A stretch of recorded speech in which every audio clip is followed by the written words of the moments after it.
Bueno, vamos a empezar sin Clara. Okay, vamos a empezar sin Clara. Okay.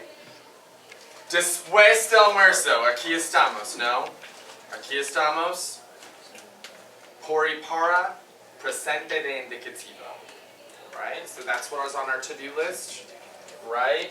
So, por and para. What are our options with por and para? What's going on today with por and para? Who can tell me? What are your options? Work alone and work in a group. And work when the group is me. I'm the group. That's where all the cool kids want to be. So if you are, how do you get to know if you have a choice? If you got a star, which means you have no choice. You are stuck with the awesome. Right? You're stuck with the awesome. If you didn't get a star, what do you get to do? You get to choose. So we're going to practice por and para. Alright, there's 40 sentences with por and para in it. If you are on your own, you just have to do how many? 20. Okay, you just have to do 20. Alright, so you'll just do them on iPad. Okay. Questions? Comments? Concerns? No preguntas si Clara. Like, would you recommend us to go with you if you're on the border, the bubble? I feel like I understand like the whole concept of it, but I feel like I miss them because I didn't. You know what? If you're making the choice yourself, here's what I'm going to tell you. If you're like, I want to stay, and then you're like, I got this, and you want to leave, I promise I won't cry. Okay. All right. Rock and roll. Vamos.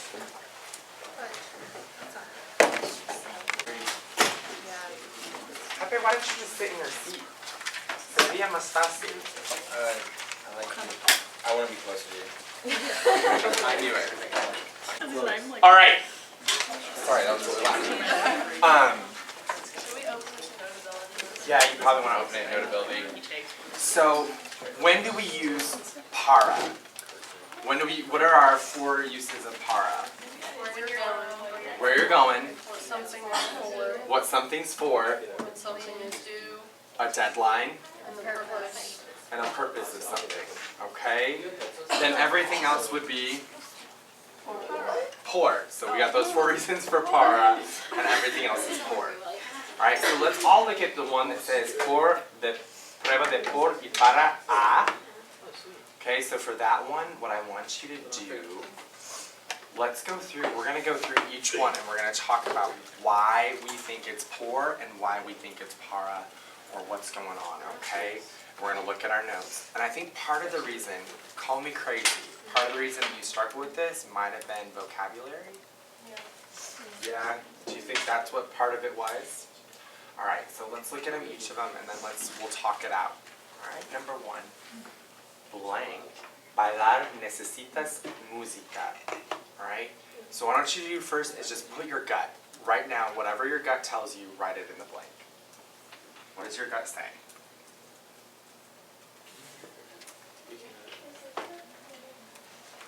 That's right. Nico, why did you choose para? I chose para because there's an infinitive that comes after it. We're going to do a quick review. On your whiteboard app, what I want you guys to do, I'm going to give you a question that we talked about last time. Okay? And it's cut off. Let me fix it really quick. Okay, so just do this to yourself. You're only going to write a letter, right? So we talked about the Berlin Wall last time. I passed out pieces of it. We talked about half and half, right? Somebody controlled one half, somebody controlled the other half. So, after the building of the Berlin Wall, East Berlin was controlled by the blank and was put under blank rule. So consider your options: A, United States and democratic capitalist; B, USSR, democratic capitalist; C, United States, communist; or D, USSR, communist. So what you want to do first is figure out who controlled East Berlin, right? Then what you want to do after that is figure out what kind of system were they put under. Guys, good? Everybody have a letter on their screen? Okay, flip around and show me what you got.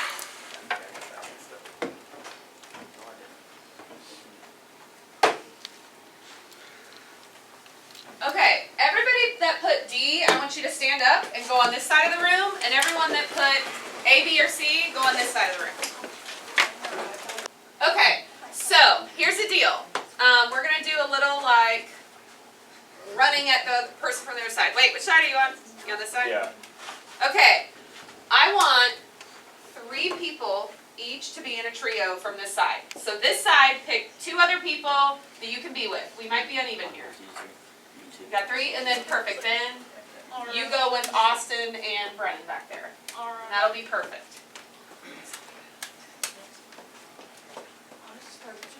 Okay, I want the 3 of you, each of you, to grab one person from this side. One of the trios is going to grab 2 people. So the boys, why don't you just grab Kiki and Logan? So you 3 grab both of them. Everybody else, you should be able to just grab one. Once you have grabbed your person, plop down at any table that you want. Ready, set, go. Which table? Wait for somebody to grab you. Any table you want. The 5 some might have to stand together. Grab anybody you want. Who's going with you? Jason or Dakota? Dakota. Okay. You guys take Jason? Okay, perfect.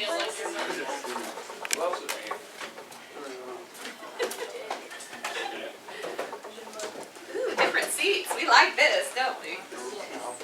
Okay. I want you to take 30 seconds, okay? My people that put D, I want you to explain to the group why you put that answer, and then the people that put B or other answers, I want you to explain why you put that answer, okay? So take 15 seconds person, go. Why'd you put it? I didn't. I put G because I narrowed it down. So it was one of them. And I thought it was the other way. Wait, no one. Yes, it was. To be honest, I didn't even know there was another US. There's only one right answer. So I just chose. I wasn't here for the last. 30 seconds. Yeah. And I just skipped Yeah, so East Berlin was the one that Just was eavesdropping. Why'd you guys say that? And then Who was right? D or B? Was it D, Miss McMahon? For sure it's B. Was? I was right. So you take out the People that put D, tell me why you put D. Somebody. Those goes. Okay. Who was last? Austin, why'd you put D? Because that's what I learned last class. Okay, how did you remember that? What made it memorable for you? Why were you like D, USSR, communist, that's it? Because I learned a little bit, I had to write it all back down. Okay, so the note taking helped you, is that what you're saying? Yeah. My notes help the student? I feel like I should give myself a pat on the back for that one. Okay, people that put B, why did you put B? Nose goes. Oh, you're gonna go? Okay, go ahead. Why'd you put B? I didn't even know there was another USSR option. Oh, you didn't, you just saw A, B, and C. You didn't see D. Okay, simple mistake.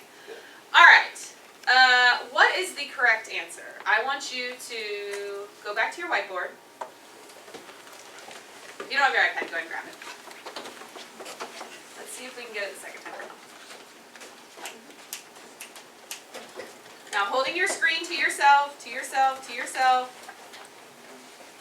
Be secretive, okay? I would like you to start a new screen, so erase what you have written.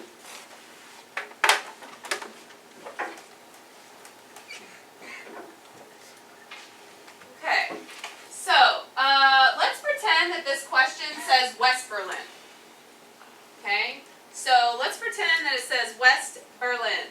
After the building of the Berlin Wall, West Berlin was controlled by the blank and was put under blank rule. What would that be if it was West Berlin? I'm switching it up on you a little bit.